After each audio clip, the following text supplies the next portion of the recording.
Scorpions Baseball, thanks. Brandon Caraway here. I want to talk a little baseball. I want to thank Coach Adam and Coach Wade for letting me come out. Today I just want to focus on a few things around base running. You know, as athletes or baseball players, we all get to first base and we're super excited, but the celebration has got to stop. Now we got to focus and look at our third base coach, get our signals. Once we get our signals, we want to keep it simple. Get our lead. It's a simple right-left. Get your couple shuffles. Get out here where you're nice and comfortable. But once you're out here, the goal is to get to second. We want to get to second as easy and efficient as possible. So we're going to talk a little bit more on how to explode and get to second base. Many times you're going to see a lot of athletes in college and pro ball. They come out here, they're nice and relaxed. They're not trying to cause a distraction. They're not moving around and clapping. You want to let the pitcher know that you're not here. Just be invisible. The quickest way, now from an explosive standpoint, to go that distance to second base, take this right foot. Open it up a little bit, because when you're running, the first thing that has to clear is your hips. They have to clear the turn. So if you can give yourself an edge and have them angled a little bit, you're naturally going to get faster.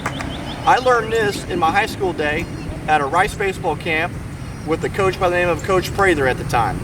We were working on base running skills and how to be an efficient base runner and how to be a base stealer. So essentially what you're going to do after you get your lead, just put your hands right on your knees, take your right foot, quick little pivot just like that. That's all it is. So when you go to explode, boom, your hips are already in a straight line. You're not wasting energy. So that's one tip I wanted to leave you guys today, and hope you can work on it. Get you about 10 or so effective leads and explosions towards second. All right, guys, so as we're continuing to work on our base stealing and being efficient to the bases with minimal movement and getting to explosive speed as fast as possible, we want to work on reaction drills as well. Now you notice this athlete out here has got his good athletic stance. Go ahead and get ready like you're going to steal a base. He's got his back foot dropped a little bit, angled open, nice and relaxed. He's going to look at this baseball I have in my hand. This is a reaction drill. Not working the movement. The moment I let go of the ball, he's going to explode to second. Next up, simple thing. Get you 5 or 6. All you're doing is focusing, just like you'd be stealing the base. And whether you're focusing on the right shoulder, the back leg, or the right heel, we're going to focus on this ball.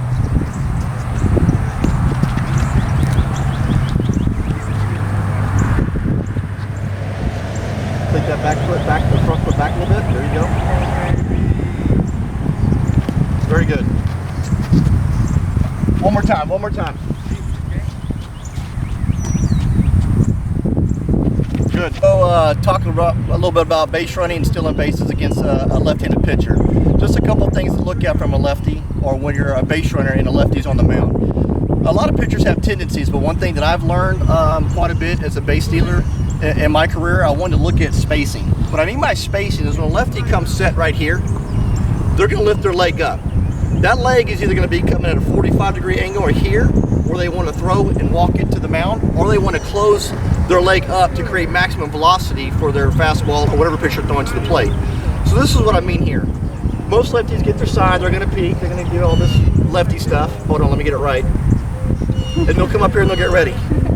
Now if they're going to pick the first, normally you're going to see a gap in this area right here. You see that gap when we go to first, there's an opening? That's what you're kind of see as a base runner. You can pick things up like that. So again, here's a lefty coming to first.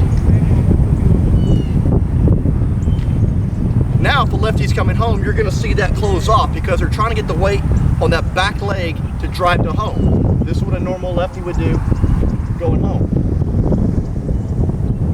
So it's a subtle difference, but that difference is what's going to allow you to steal second more successful than not. So again, pick the first. You see that gap?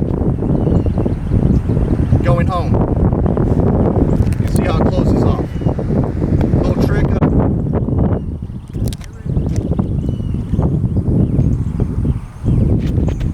Pick.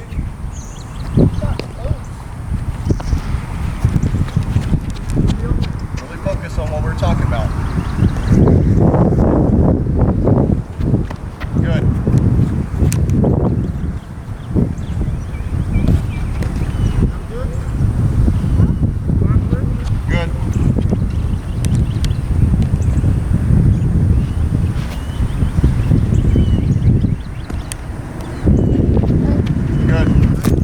that's something you can do and be pretty effective when you're at home. You can do 10 to 15 of those in a row. Go get your mom, your dad, your sibling, whoever it is. Work on those moves. Again, I'm not a lefty, so my move's not very good, but focus on the little things, reading that gap. That's one instance that you can work on. So take that with you.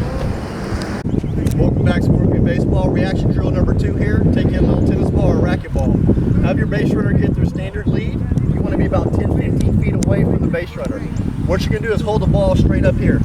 Same way as we did earlier. On this reaction drill, once we drop the ball, we're going to allow the base runner to try to catch it after it bounces one time. You might not catch it, but the idea is to be explosive, stay low, because you don't want wasted energy from here to here. All that is wasted. You have got to stay low for your first 2 to 3 steps before you can get up and accelerate. So Landon, let's go ahead and try this here. Spread your feet out a little bit more. There you go. Very good. Good try. Good try.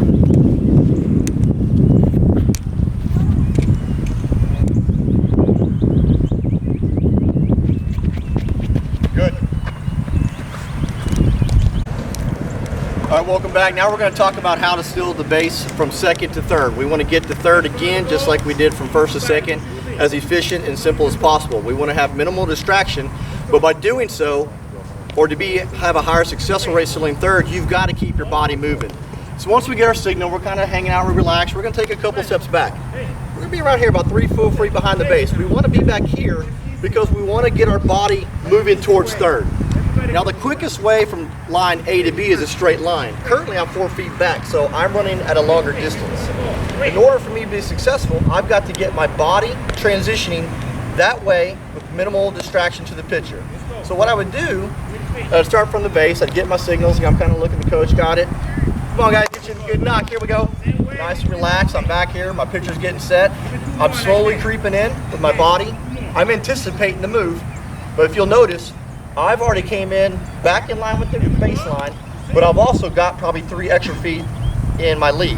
So once I'm here, I'm ready to move. I've still got plenty of time for a 1-step and dive, but I've also got my body going where I can clearly open my hips, accelerate low, and have a successful steal attempt at third. So keep that in mind when you're stealing the base from third. You want to have about 3 to 4 feet back, and you want to walk into it at an angle to cut the distance down to third.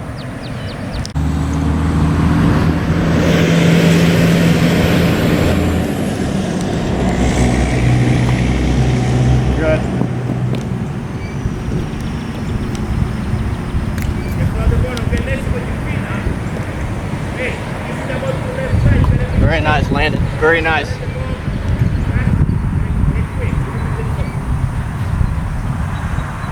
Good, Grayson. Good.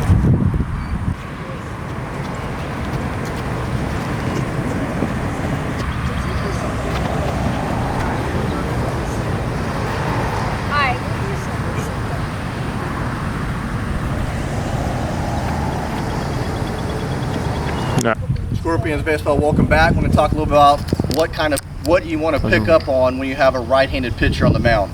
If I'm at first base and a right-handed pitcher is in the stretch and he gets his signals and he comes set, you're going to look at a couple different things. You're going to look at the glove placement and his feet placement. By that I mean, is his glove sitting up here? Is it sitting at the waist? Is his feet wide in athletic position, or are they tight? Now here's the reason why. Most pitchers, when they come in the stretch and their feet are together, they're going to have a light high leg kick or a dip and a drive to go home. In order to generate that power, the chances of them having a good move to first are very slim. Someone with their feet together is going to be something similar like this on a pickoff. They're going to have to jump with a hop and throw. Not going to be a good move. So as a base runner, you want to understand that at the next level. You won't have to be as aggressive on a jump. On the flip side, if you have a pitcher that's more athletic with their feet apart and the hands up here in a good athletic position, they can quick home, which is not what you want to steal second on, or they can quick pivot, short throw. So these are things you want to pick up when you're trying to steal base to be an elite base runner.